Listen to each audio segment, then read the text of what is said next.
제가 저희 아이들을 위해서 기도할 때 두 가지는 꼭 기도합니다. 하나님 믿음의 복을 주시옵소서. 또 우리 만남의 복을 달라고 기도하죠.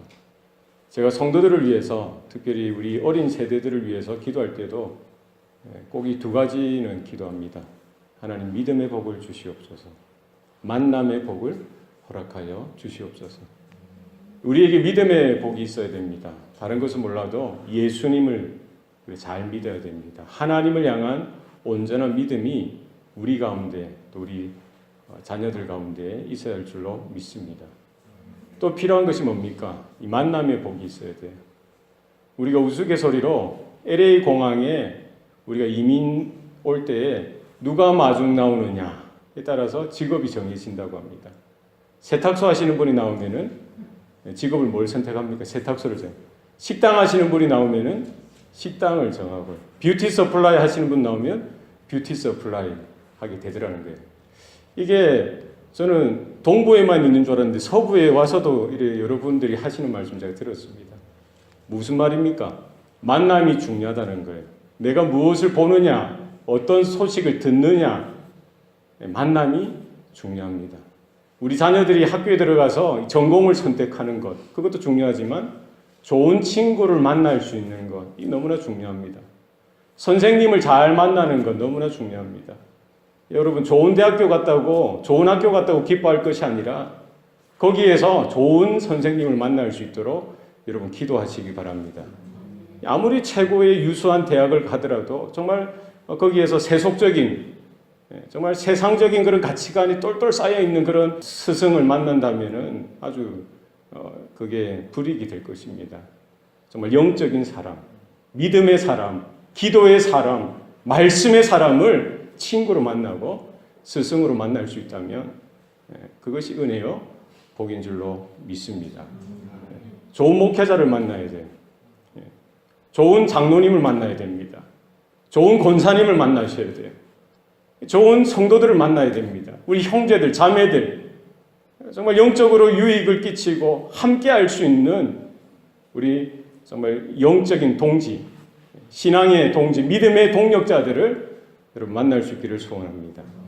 교회를 통해서 우리가 그런 정말 신실한 동력자가 되어주고, 또 우리가 서로에게 도전이 되어지고 위로가 되어지고 격려가 되어지고, 함께 하나님께서 위에서 불러주신 그 부름의 상을 바라보면서 끝까지 신앙의 경주를 감당할 수 있는 그와 같은 복된 만남이 우리 교회 가운데에서 늘 나타나고 이루어지기를 소원합니다. 세상에 많은 만남이 있습니다. 그러나 그 중에 가장 큰 만남, 가장 중요한 만남은 무엇입니까? 하나님과의 만남입니다. 예수님을 만나셔야 돼요. 부활하신 예수님께서 베드로를 찾아가 주시고 만나 주셨습니다. 의심하는 도마도 만나 주셨어요. 교회를 핍박하던 그 사울, 청년 사울을 찾아가서 다메섹 도상에서 만나 주셨습니다. 우리가 예배 때마다 기도하며 찬양하는 그 자리 가운데에 임하시는 주님을 만나는 저와 여러분 되어야 할 줄로 믿습니다. 우리 자녀들에게 그것을 위해서 기도하십시오. 하나님, 사랑하는 내 아들, 내 딸, 내 손주 아무개 하나님을 만날 수 있도록 도와주시옵소서. 살아계신 하나님을 하나님 저 인생 가운데 만나게 하셔서 할아버지, 할머니 따라가는 그런 신앙이 아니라, 부모 따라가는 그런 신앙이 아니라, 정말 그가 야곱처럼 야복강 나루토에서 살아계신 하나님을 개인적으로 만나고 그 하나님이 살아계심을 발견하고 자신을 하나님 앞에 헌신하고 드릴 수 있는 우리 자녀들, 우리 손주들 하나님 되게 하여 주시옵소서. 우리 교회 주일학교를 위해서도 그런 기도가 필요합니다. 하나님이여 복을 내려주시되 하나님 만남의 복을 더하여 주시옵소서. 믿음의 복을 더하여 주옵소서. 말씀을 통해서 살아계신 하나님을 만날 수 있도록 우리 어른 젊은 세대를 위해서, 우리 자녀들을 위해서 여러분 기도하시기를 바랍니다. 왜 만남이 중요합니까? 우리가 만남을 통해서 그 주님을 바라보면서 주님을 경험하는 것을 통해서 우리가 하나님의 기뻐하시는 성품을 이루어 가기 때문입니다.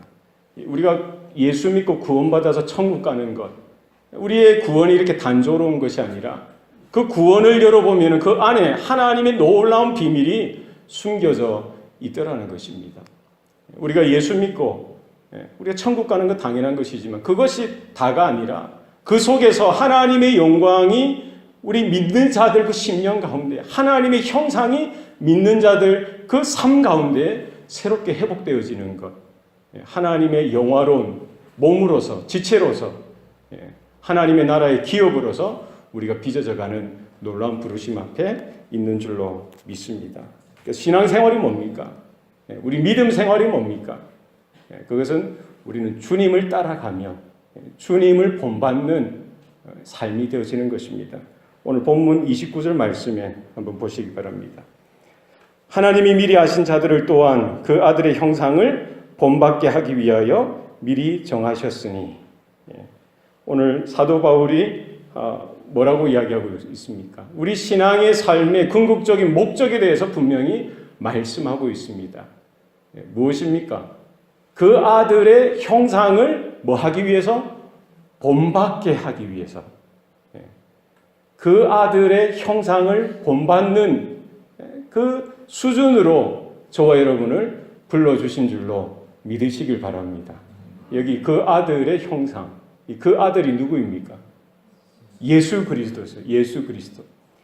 우리가 예수 믿고 하나님의 자녀가 되어지고 그것으로 천국 가는 것, 그것이 다가 아니라 그 심령 가운데에 누구의 형상이 새롭게 회복되어지는 거예요. 그리스도의 형상이 새롭게 회복을 얻는 것. 우리가 예수 믿고 신앙생활하는 것은 뭡니까? 그리스도를 닮아가는 것입니다. 여러분, 토마스 아켄피스라는 위대한 신학자가 있는데 그가 저술한 책 제목이 그리스도를 본받아요. 그리스도를 본받아. 영어 제목이 뭡니까? 영어 제목은 The Imitation of Christ라는 거예요. 라틴어 제목은 The Imitatine Christi. 그리스도를 본받는다는 건 뭡니까? 그리스도를 모방하는 겁니다. 그리스도를 따라가는 겁니다. 그리스도의 형상이 새롭게 우리 가운데, 우리의 말과 생각과 행함 가운데 하나둘씩 나타나고 드러나게 되어지는 것이죠. 이것이 중요합니다. 하나님께서 사람을 만드실 때에 흙으로, 땅의 흙을 취하시고 사람을 만드시고 그 코에 생기를 불어넣으시자 생명이 되었다라고 합니다. 그런데 창세기 1장 26절 그리고 28절에 보면은 그 사람을 어떻게 만들었느냐, 그냥 만든 것이 아니라 그 설계도가 있더라는 거예요. 그 기준이 있더라는 겁니다. 우리가 우리의 형상을 따라 우리 모양대로 사람을 만들자라고 했어요. 하나님께서 자기 형상, 곧 하나님의 형상대로 사람을 만들었다는 거예요. 하나님의 창조 가운데 뭐가 나타나는 겁니까? 그 사람 가운데 하나님의 형상이 나타나는 겁니다. 하나님의 영광이 나타나는 거예요. 그런데 그 형상은 어떻게 됩니까? 아담과 하와가 불순종하고 죄를 범함으로 인해서 하나님의 형상이 깨어지고 부서지고 왜곡되어지고 찾아보기 힘들 정도로 망가지게 되어집니다. 바로 그 형상, 하나님의 형상이 언제 회복되어집니까? 둘째 아담 대신 그리스도께서 이 땅에 오시고 모든 세상 죄를 짊어지시고 십자가 위에서 단번에 영원한 속죄 제물로 죽어주시는 그 구속의 사역을 통해서 이 땅 가운데 두 번째 창조, 새 창조를 주시는 거예요. 새 언약을 완성시켜 주십니다. 바로 그 그리스도를 통해서 하나님의 형상이 하나님의 피조물 된 이 모든 우리 인생 가운데 구원받은 성도들 그 심령 가운데 새롭게 회복을 얻는 줄로 믿으시길 바랍니다. 여기 그 아들의 형상은 곧 누구의 형상을 가리킵니까? 그리스도 예수의 형상이고요. 바로 그 그리스도의 예수의 형상이 누구의 형상이에요? 바로 하나님의 형상이 우리 믿는 자들 심령 가운데 이렇게 회복 조금씩 회복되어지다가 이게 언제 완성을 얻게 됩니까? 예수님께서 재림하실 때에 예수님께서 재림하시는 그날 우리가 하나님 앞에 서게 되어지는 그날 우리가 영화로운 몸으로 하나님의 형상이 온전하게 완성되어지는 줄로 믿습니다. 이와 같은 신앙의 부르심 앞에 날마다 우리는 그리스도를 닮아가고요. 그리스도의 장성한 분량에 이르기까지 자라나고 성장하는 일들이 우리 가운데 있어야 할 줄로 믿습니다. 이게 어떻게 가능합니까? 어떻게 가능해요? 하나님의 은혜라는 거예요. 하나님께서 구원을 계획하시고 구원을 시작하시고 구원의 역사가 성도들 가운데 택한 자녀들의 삶 가운데 나타나게 하시는 그 일들을 통해서 가능하게 되어지더라는 것입니다. 오늘 29절 보면은 하나님이 미리 아신 자들을 또한 그 아들의 형상을 본받게 하기 위하여 미리 정하셨다는 거예요. 하나님이 언제 아셨습니까? 미리 아셨다는 거예요. 미리 아셨다는 거예요. 미리 아신 자들을 그리스도의 형상을 본받게 하기 위해서 어떻게 미리 정하셨다는 거예요. 순서를 나와 있죠. 29절, 30절에 이 구원의 서정에 대해서 말씀하고 있습니다. 구원의 순서에 대해서 말씀하고 있는 거예요. 하나님께서 미리 아셨어요. 그리고 미리 정하셨어요. 미리 정하신 자들을 어떻게 하신다고요? 불러주시는 거예요. 그리고 부르신 자들을 그 다음에 뭐예요? 의롭게 하시는 거예요. 그 의롭게 하신 자들을 그 다음에 뭘 하시는 거예요? 영화롭게 하시는 거예요. 믿습니까? 예. 여기 주어가 누구입니까? 하나님이. 29절 30절의 주어는 누구예요? 하나님. 하나님이란 단어가 몇 번 나옵니까? 몇 번 나오죠? 29절 30절에 여기 보시면 돼요. 여기 몇 번 나와요? 한 번. 한글 성경에는 한 번 나와요. 그죠? 한 번. 그러나 원어 성경, 헬라어 성경이든 우리 영어 성경에는 하나님이라는 단어, God 혹은 하나님 대신해서 대명사 He, 그거로 하나님이라는 단어는 몇 번 나옵니까? 8번 나와요. 8번. 그러니까 미리 아시고, 미리 정하시고, 미리 부르시고, 또 의롭게 하시고, 그 다음에 영화롭게 하시는 이 각 동사의 주어가 다 하나님. 계속해서 반복해서 나오는 거예요. 하나님이 미리 아시고, 하나님이 미리 정하시고, 하나님이 불러주시고, 하나님이 의롭게 하시고, 하나님이 영화롭게 하셨느니라. 이 구원의 모든 과정마다 그 주관자, 주체자는 누구이시다? 하나님이라는 거예요. 여러분 믿습니까? 내가 먼저 하나님을 사랑한 것도 아니죠. 내가 먼저 하나님을 깨달은 것도 아니죠. 내가 노력하고 애써서 내가 착하게 살아야지, 내가 신앙을 가져야지, 믿음을 가져야지, 이것이 아니라 하나님께서 처음부터 마지막까지 모든 구원의 과정 가운데 직접적으로 개입하시고 간섭하시고 이루어 가신다는 사실을 여러분 믿으시길 바랍니다. 언제 미리 하셨다는 거예요? 언제 미리 정하셨다는 겁니까? 우리가 모태에 있기 전부터 하나님은 저와 여러분을 아셨다고 합니다. 창세전에, 세상이 만들어지기 전에 바로 구원받을 그 인생들 하나하나를 하나님께서 미리 아시고, 그 영원전부터 미리 정하시고 예정하시고 하나님의 때에 불러주시고 주의 복음을 듣게 하시고 성령으로 인쳐주시고 감동케 하시고 회개케 하시고 돌이키게 하셔서 복음을 받아들이고 주님을 온전히 믿게 하고 거듭나게 하는 역사를 주셨다는 거예요. 바로 그 하나님께서 불러주신 그 자들을 의롭게 하시고 장차 마지막 날에 주님이 오실 날 영화롭게 하신다는 사실을 분명히 말씀합니다. 오늘 사도 바울이 이런 구원의 서정을 이렇게 기술하면서 그 동사 하나하나를 과거형으로 썼어요. 하나님이 미리 정하셨고, 하나님이 미리 아셨고, 미리 정하셨고, 이거는 과거의 일이니까 과거 동사를 쓰는 거 맞습니다.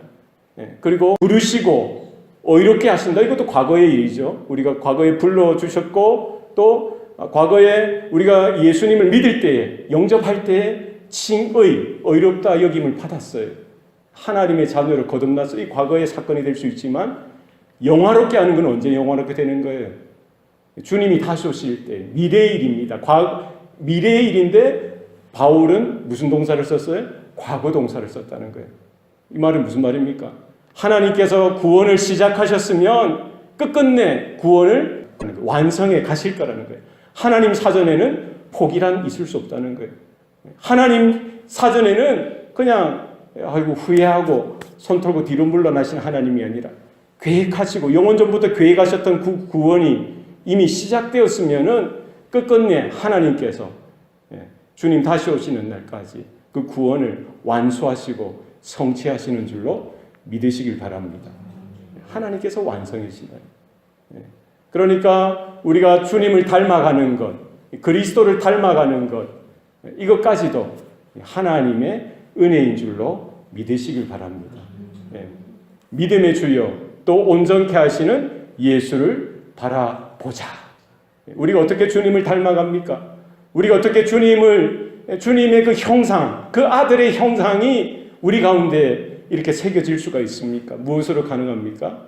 우리는 믿음으로 주 예수님을 바라볼 때에, 주님을 바라볼 때에 그 주님을 통해서 주님께서 주시는 은혜가 우리에게 임하게 되는 줄로 믿으시길 바랍니다. 우리가 닮아가는 것, 모방하는 것은 그 아버지를 바라보고 어머니를 바라볼 때 자녀들이 그 아버지, 어머니를 닮아가는 거예요. 아버지가 함경도 사투리를 쓰면은 자녀들은 어느 사투리를 쓰게 돼 있어요? 함경도 사투리를 쓰게 돼 있어요. 아버지가 충청도 사투리를 쓰면 그 자식도 뭘 써요? 충청도 사투리를 쓰게 돼 있어요. 전라도 사투리를 쓰면 전라도 사투리를 쓰고요. 아버지가 경상도 사투리를 쓰면 그 아들도 경상도 사투리를 쓰게 되더라는 거예요. 우리가 어떻게 주님을 닮아갑니까? 주님을 바라보고 늘 주님과 동행할 때에, 주님과 함께 거할 때, 그분의 은혜 가운데 거할 때에 우리는 주님을 닮아가게 되는 줄로 믿습니다. 주님의 은혜 가운데 거하셔야 돼요. 주님과 동행하셔야 됩니다. 그죠?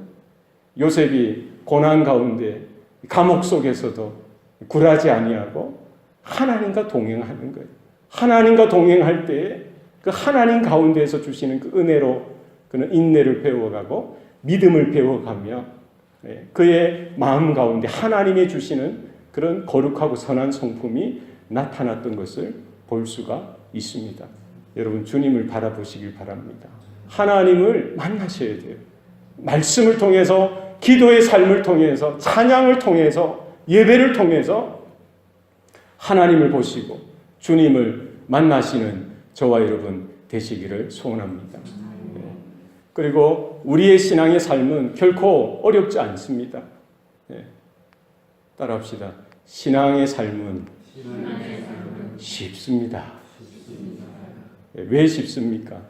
오늘 26절에 보면은 이와 같이 성령도 우리의 연약함을 어떻게 하신다? 도우시나니. 할렐루야. 성령께서 우리를 도우시기 때문에 신앙의 삶이 결코 어렵지 않다는 거예요. 여러분 믿습니까? 미국 속담 중에 이런 속담이 있어요. 성령 받지 말고 목회하라. 이 뭐예요? 욕이죠, 욕. 최고의 욕입니다. 신학생들에게, 목사에게 가장 큰 저주가 뭡니까? 성령 없이 목회하라는 거예요. 이거 완전히 욕이죠. 얼마나 큰 저주와 같은 소리입니까? 성령 없이 목회한다는 것이 가능합니까? 성령의 도우심 없이, 성령의 은혜 없이 목회한다는 것, 하나님의 일을 한다는 것만큼 힘들고 어려운 고역이 없습니다. 그러나 성령께서 함께 하시면, 하나님이 함께 하실 때 그 어떤 목회도, 그 어떤 사역도 은혜요, 감사한 줄 믿으시길 바랍니다. 우리 신앙생활도 마찬가지입니다. 성도들도 마찬가지예요. 왜 신앙생활이 힘드냐? 성령의 은혜를 우리가 놓칠 때, 성령께서 나를 도우시는 분이라는 사실을 깨닫지 못하고 혼자 서서 그 신앙의 삶을 걸어갈 때 이게 어려운 거예요. 내 힘으로가 아니라 성령의 은혜를 우리는 날마다 받아야 할 줄로 믿습니다. 성령께서 우리의 연약함을 도우신다는 거예요. 언제 도우십니까? 지상에서의 우리 모든 삶, 우리가 연약하죠. 질그릇과 같은 우리의 인생입니다. 깨어지기 쉽습니다. 무가치한 존재예요. 그런 연약한 우리들을 성령께서 아시고 우리가 예수님을 주로 고백할 때 그 성령께서 우리 가운데 내주하시고요. 그 성령께서 우리를 떠나지 아니하시고 우리의 연약함을 도우신다는 거예요. 믿음으로 신앙을 고백한 모든 성도들의 그 심령마다 성령께서 내주하시고 그들을 떠나지 아니하시고 그들의 연약함을 다 채울하시고 아시고 그들과 함께 하시고 그들을 도우신다는 겁니다. 오늘 본문 말씀처럼 말할 수 없는 탄식으로 우리를 위하여 친히 간구하신다는 거예요. 정말 끔찍하고 정말 힘들고 어려운 절망 속에서도 헤매이고 있을 때 성령께서는 우리를 떠나지 아니하시고 우리가 탄식할 수 있죠. 우리가 정말 이렇게 한숨 쉴 수 있습니다. 정말 우리가 어떻게 해야 할지 몰라 할 그때에 성령께서는 우리보다 더 아파하시고 더 슬퍼하시고 더 탄식하시면서 내가 정말 읊조려 기도하지 못할 그 순간 속에서도 우리 안에 내주하시는 성령께서 나보다 나를 더 잘 아시고요. 하나님 앞에 대신 말할 수 없는 탄식으로 그 성도를 위하여 하나님의 자녀된 그 심령 하나하나를 위하여 대신해서 친히 간구하시는 줄로 여러분 믿으시길 바랍니다. 주님께서는 지금도 우리를 중보하고 계세요. 그리스도의 가장 큰 직분이 뭡니까? 중보자죠. 우리가 하나님께 나아갈 수 있는 길이요 진리요 생명 되신다는 거예요. 우리의 중보자 되십니다. 주님께서는 지금도 우리를 중보하시는데 그 주님은 어디에서 중보를 하십니까? 예수님은 어디에서 우리를 중보하고 계세요? 하나님의 보좌 우편에서 우리를 대신해서 중보하고 계십니다. 여러분 믿습니까? 그러나 성령께서는 지금 우리를 위하여 말할 수 없는 탄식으로 우리를 위해 친히 간구하시며 우리를 도와주시는 거예요. 어디에서 성령이 어디에서 계시는 거예요? 우리 심령 가운데, 우리 몸 가운데 계시는 거예요. 우리 심령 가운데 계셔서 우리가 깨달을 수 없을 때에도 우리가 느낄 수 없을 때에도 성령은 나와 함께 하시고 떠나지 아니하시고 성도된 저와 여러분을 위해서 대신 간구하시고 기도하시고 저와 여러분을 향하여 권면하시고 격려하시고 때로는 경고하시며 돌이키라고 다시 우리의 신앙 양심을 깨우쳐 주시면서 성령의 빛으로 비추어 주시고 조명케 하셔서 우리가 하나님 앞으로 길 대신 주님 앞으로 나아갈 수 있도록 우리를 이끌어 주시는 줄로 믿습니다. 여기 도우신다는 말은 뭡니까? 도우신다는 말은 함께 있다는 거예요. 그 옆에 서 있다는 겁니다. 그 옆에 맞은편에 서 계신다는 거예요. 무엇을 위해 서 계신다는 거예요? 어떻게 돕겠다는 거예요? 우리가 삶의 짐을 짊어지고 이렇게 비틀비틀거리고 있을 때 성령께서 지금 어디 계신다는 거예요? 내 옆에 계시고 내 맞은편에 계셔서 뭘 하시는 겁니까? 그 짐을 함께 져주신다는 거예요. 여러분 믿습니까? 주님이 멀리 계신 것이 아니라 우리 앞에, 내 옆에 혹은 내 뒤에 계셔서 우리의 인생의 짐, 우리가 날마다 자기를 부인하고 자기 십자가를 지고 주님을 쫓아가는 그 걸음걸음마다 성령께서 그 십자가를 함께 지고 함께 해 주신다는 겁니다. 성령께서 우리의 연약함을 하시고 우리를 도우시는 줄로 믿으시길 바랍니다. 보혜사 곧 아버지께서 나를 위해 보내실 성령, 그가 너희에게 모든 것을 가르치시고 내가 너희에게 말한 모든 것을 알게 하시리라. 여러분 믿습니까?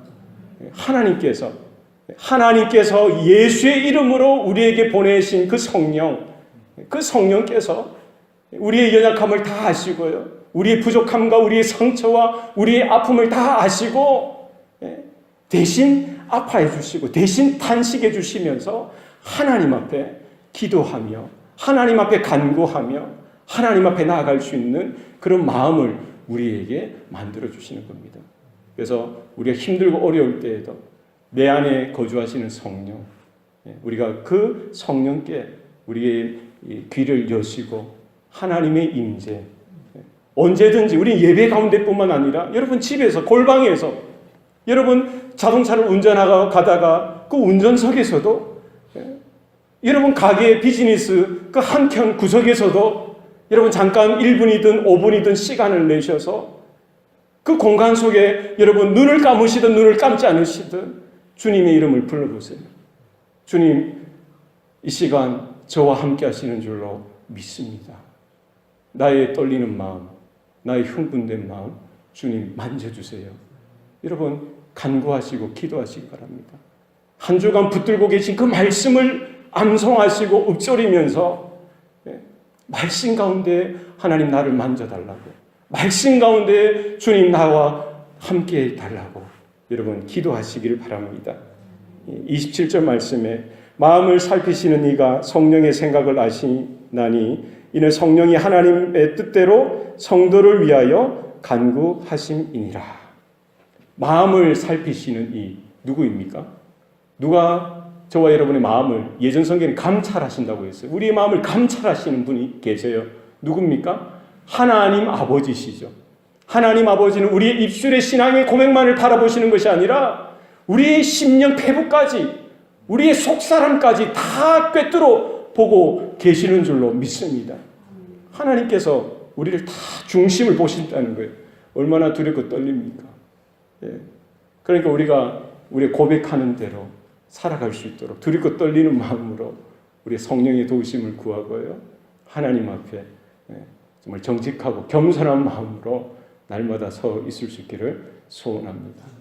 우리 마음을 감찰하시는, 우리 마음의 속을 다 꿰뚫어 보시는 그 하나님께서 뭐를 아신다는 거예요? 성령의 생각을 아시나니 이는 성령이 하나님의 뜻대로 성도를 위하여 간구하심이니라.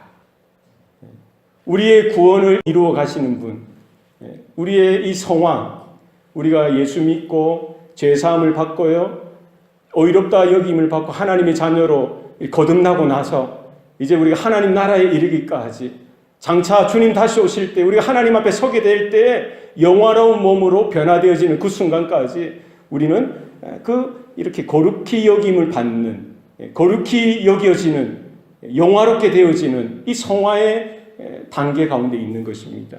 이 구원의 여정 가운데 하나님 아버지께서 여전히 우리를 바라보시고요, 또 성령께서 그 하나님의 뜻을 아시고, 그러니까 하나님 아버지는 누구를 아시는 거예요? 성령의 생각을 아시고요, 성령은 또 누구를 아는 거예요?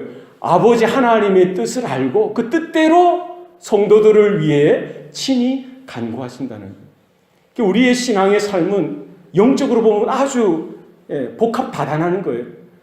하나님 아버지께서 우리의 삶 가운데 친히 꿰뚫어 보시고 바라보시고 지켜보고 계시고요, 우리 안에 내주하시는 성령께서 우리를 대변해 주시고 우리를 위해서 격려하시고 위로하시고 대신해서 친히 간구하시는 그 은혜 가운데 우리가 있고요, 또 예수 그리스도의 그 형상, 예수 그리스도의 영광된 모습으로 우리가 변화되어지고 자라날 수 있도록 성부, 성자, 성령 하나님께서 친히 함께 조력하시고 동력하시고 함께 역사하시는 일들이 우리 구원의 여정 가운데, 구원의 삶 가운데 하나하나 이렇게 나타나고 드러난다는 사실을 여러분 기억하시길 바랍니다.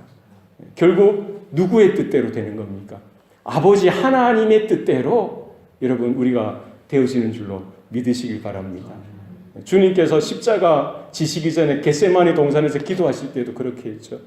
아버지여, 하실만 하시거든 이 잔을 내게로부터 지나가게 하옵소서. 그러나 내 원대로 하지 마옵시고, 누구의 원대로 해달라고요? 아버지의 뜻대로 되어지기를 원하나이다. 성령께서 우리를 위해서 대변하시고 우리를 위해서 말할 수 없는 탄식으로 친히 간구하실 때에도 그 기도의 중심은 뭡니까? 아버지의 뜻대로, 하나님의 뜻대로 되어지도록 성령께서 우리를 간섭하시고 우리를 붙드시고 우리를 감동케 하셔서 성령께서 기도하시는 대로 우리의 기도가 변화를 받게 하고 우리의 믿음이 성장을 이루게 하고 우리의 신앙의 인격이 다듬어지게 하셔서 결국 그리스도의 형상, 그 아들의 형상으로 본받게 되어지도록, 변화되어지도록, 그리스도의 장성한 분량에 이르기까지 성장하고 자라나도록 하나님께서, 성령께서, 그리고 성자 예수께서 함께 역사하시는 줄로 믿으시길 바랍니다. 우리가 그 사실을 알아야 돼요. 우리 안에 엄청난 일들이 나타나고 있다는 거예요. 우리 가정 가운데, 우리 자녀들의 삶 가운데, 우리 교회 가운데 눈에는 보이지 않아요. 사도 바울이 그렇게 말씀했죠. 보이는 소망이 소망이 아니라는 거예요. 보이지 않는 소망이 참된 소망이라는 겁니다. 우리가 붙들어야 되는 건 뭡니까? 눈에 보이는 것 그것에 일비하는 것이 아니라 눈에 보이지 아니하는 하나님의 나라를 바라보고요. 그리스도의 형상을 바라보며 우리가 하나님의 부르심 앞에 믿음으로 순응하고 변화되어지는 일들이 날마다 나타나야 되는 줄로 믿습니다. 28절 말씀에 우리가 알거니와 하나님을 사랑하는 자 곧 그의 뜻대로 부르심을 입은 자들에게는 모든 것이 합력하여 선을 이루느니라. 믿습니까? 예. 우리가 이 말씀을 기도할 때도 암송하고 시도 때도 없이 암송하는 거예요. 예. 우리 교회에서 우리 성도들이 이거는 동양이든 서양이든 어디든지 예수 믿는 사람은 이 말씀을 베스트 중에 베스트죠. 예. 아주 좋아하죠. 하나님을 사랑하는 자, 곧 그 뜻대로 부르심을 받은 자들에게는 모든 것이 합력하여 선을 이루느니라. 선을 이루실 줄로 믿습니다. 그러나 이것을 우리가 잘못 오용할 때도 있습니다. 여기서 하나님이 이루신 선이 뭐냐? 우리는 생각할 때 내 형편이 좋아지는 것, 내가 좀 더 나아지는 것, 장사가 좀 더 잘 되고 목회가 좀 더 잘 되고 우리 자녀들이 좀 더 좋은 직장 얻고 좋은 사람 만나서 이렇게 잘 되어지는 것, 이것을 선이라고 생각하곤 합니다. 물론 그것도 선일 수 있지만 오늘 본문 문맥에서 말하는 하나님이 우리의 형편 속에서 개입하시고 간섭하셔서 이루실 그 선이 뭐냐는 거예요. 뭡니까? 바로 그 아들의 형상을 본받게 하는 것. 그리스도의 형상이 우리 가운데 회복되어지고 그리스도의 형상이 우리 성도들 삶 가운데 그 인격 가운데 묻어나고 그리스도를 닮아가도록 영화되어지는 그 수준까지 이르도록 그 하나님의 구원이 나타나고 역사하고 이루어지는 그 일을 말씀하고 있는 것이죠. 예. 여러분 그와 같은 일들이 우리 가운데 있기를 소원합니다. 예. 하나님을 사랑하는 자, 곧 그의 뜻대로 부르심을 받은 자들이라고 했어요. 이것을 우리가 잘 생각해야 됩니다. 하나님을 사랑하는 자, 곧 그의 뜻대로 부르심을 받은 자. 이것을 순서로 생각하는 경우가 있어요. 순서입니까? 하나님을 사랑하는 자. 먼저 하나님을 사랑하는 것이 먼저고 그 다음에 그의 뜻대로 부르심을 받는 것이 다음입니까? 뭐가 먼저인 것 같아요? 사랑이 먼저입니까? 우리가 하나님을 사랑하는 것이 먼저입니까? 아니면 그 하나님의 뜻대로 우리가 부르심을 받는 것이 먼저입니까? 아니면 헷갈립니까? 1번, 2번, 3번 답은 뭡니까? 예? 뭐가 문제인 것 같아요? 예, 헷갈립니다. 그죠? 하나님을 사랑하는 자, 곧 그의 뜻대로 부르심을 입은 자. 예, 무엇이 먼저인 것 같아요? 예, 똑같은 동격을 이야기하지만 순서적으로 따지면 뭐가 먼저 일어나야 되는 거예요? 하나님의 뜻을 따라 부르심을 우리가 받았기 때문에 그죠? 우리가 하나님의 사랑을 깨닫게 되어지고 또 그 사랑에 감동하여 우리가 하나님을 사랑하게 되어지는 것이죠. 우리가 먼저 부르심을 받기 전에 하나님을 향해서 나아가서 하나님 저 사랑합니다 이렇게 고백하는 사람이 있습니까? 있을 수 없다는 거예요. 하나님이 미리 아시고 미리 정하시고 불러주시고 그 다음에 의롭게 하실 때에 깨닫는 거예요. 아, 하나님이 나를 위하여 그리스도 예수 독생자 그분의 죽으심 그분의 피를 희생하기까지 나를 이렇게 사랑하셨구나. 그 사랑을 깨닫고 우리가 하나님을 사랑할 수 있도록 허락되어지는 겁니다. 하나님을 사랑하는 자, 곧 그의 뜻대로 부르심을 받았다는 것. 결국 이 같은 말은 같은 말입니다. 그러나 우리가 순서로 따지면은 바로 아버지의 뜻대로 우리가 부르심을 받는 일이 먼저 선행되어지고 이어서 우리는 하나님의 사랑을 성령의 조명하심에 따라 깨닫게 되어지고 하나님을 사랑하고 하나님 앞에 믿음으로 살아가기로 결단하고 나아가는 일들이 생겨나는 것입니다. 어찌됐든지 간에 하나님을 사랑하는 자, 바로 그 아버지 하나님의 뜻을 따라 부르심을 입은 자들에게는 결국 뭐가 된다는 거예요? 모든 것이 합력하여 선이 되게 하신다는 거예요. 여러분 믿습니까? 하나님을 사랑하고요, 예수 그리스도를 믿는 믿음 가운데 하나님의 불러주심을 받았다면은 걱정할 필요가 없는 거예요. 세상에서 잘 될 수도 있고 세상에서 안 될 수도 있습니다. 세상에서 성공할 수도 있고 세상에서 실패할 수도 있습니다. 평생 건강하게 잘 살 수도 있고 평생 건강 때문에 힘들어하고 어려워할 수도 있습니다. 부유할 수도 있고 가난할 수도 있어요.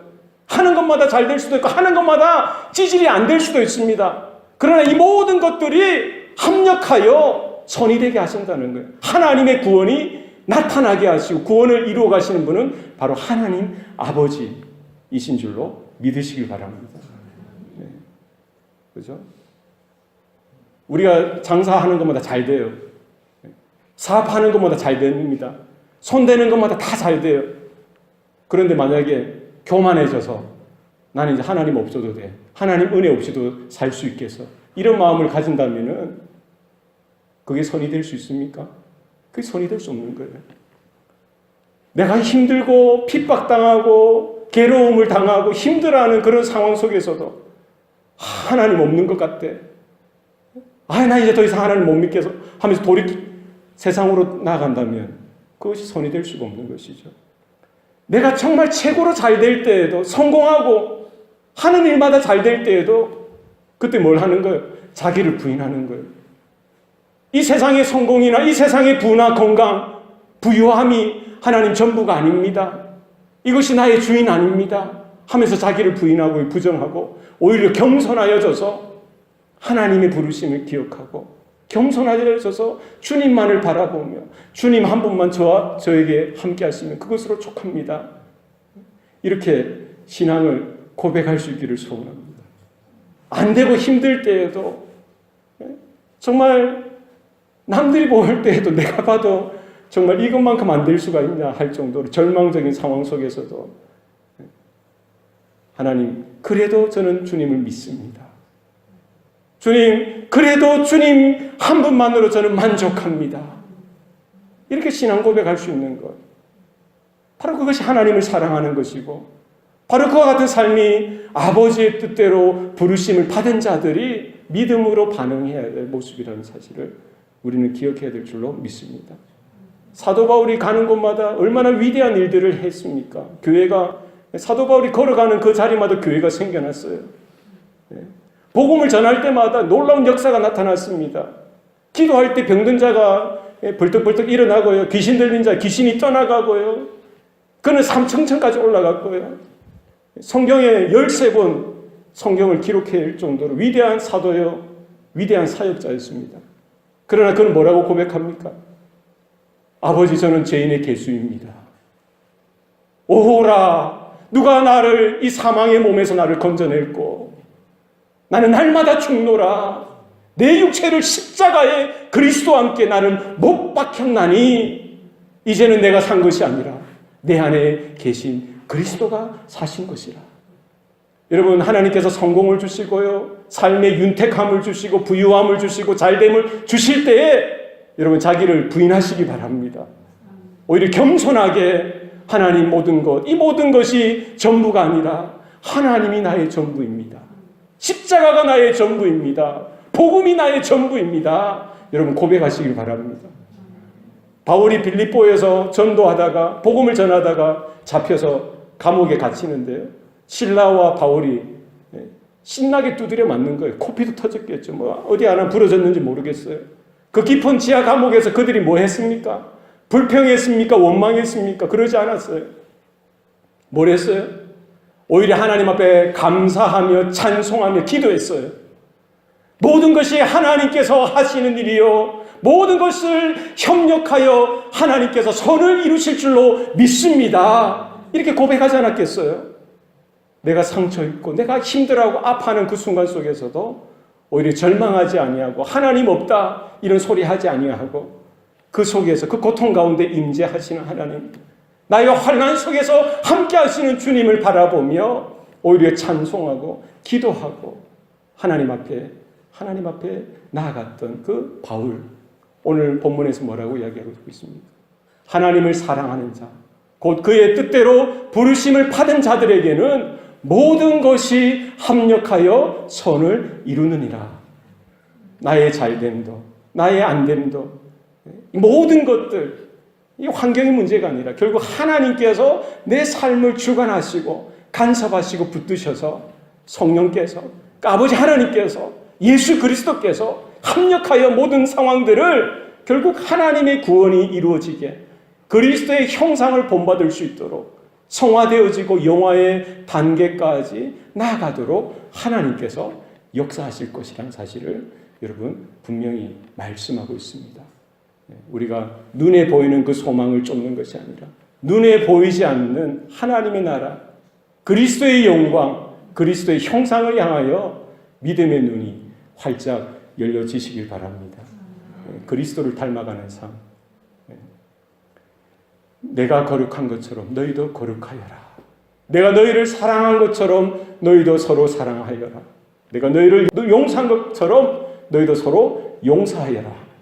여러분, 우리의 믿음이 입에만 머무는 것이 아니라 우리의 가슴을 뜨겁게 하고 우리의 손과 발이 주님의 손과 발이 되어서 정말 주님을 섬기며 잃어버린 영혼을 섬기며 교회를 세우며 우리 자기 자신을 부인하고 십자가를 지고 사람들이 뭐라고 하든지 환경이 좋든 싫든 그것이 먼저가 아니라 하나님 앞에서 하나님의 불러주신 그 부르심 앞에 하나님의 장중에 붙들려서 여러분 짧은 생에 정말 활활 타오를 정도로 뜨겁게 쓰임받다가 하나님 앞에 나아가는 저와 여러분의 생애가 되시기를 축원합니다.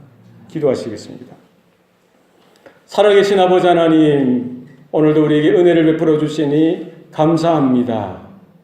하나님을 사랑하는 자, 곧 그의 뜻대로 부르심을 받은 자들에게 모든 것이 합력하여 선이 되게 하신다는 그 주님의 뜻을 또 우리 깨닫게 하시니 감사합니다. 성령께서 우리의 연약함을 도우시는 줄로 믿습니다. 말할 수 없는 탄식으로 우리를 위하여 친히 간구하시는 성령 앞에 우리가 서게 하여 주셔서 우리의 아픔과 슬픔, 외로움 속에서도 함께 하시고 붙드시고 위로하시는 성령 하나님의 그 세미한 음성에 귀를 기울이게 하셔서 하나님 고난 속에서도 인내하게 하셔서 하나님 우리가 걸어가는 모든 삶의 자리에서 믿음으로 이겨나가며 그리스도의 형상이 새롭게 회복을 얻고 주님을 닮아가는 우리 모든 성도들, 우리 모든 교회의 모습들이 될 수 있도록 주장하여 주시옵소서. 특별히 우리의 자녀들을 위하여 기도합니다. 하나님이여 은혜를 베풀어 주시옵소서. 하나님, 우리가 부모로서 너무나 부족하고 연약합니다. 하나님, 무엇으로 우리가 그들을 돌보고 책임질 수가 있습니까? 우리가 할 수 있는 것 아무것도 없습니다.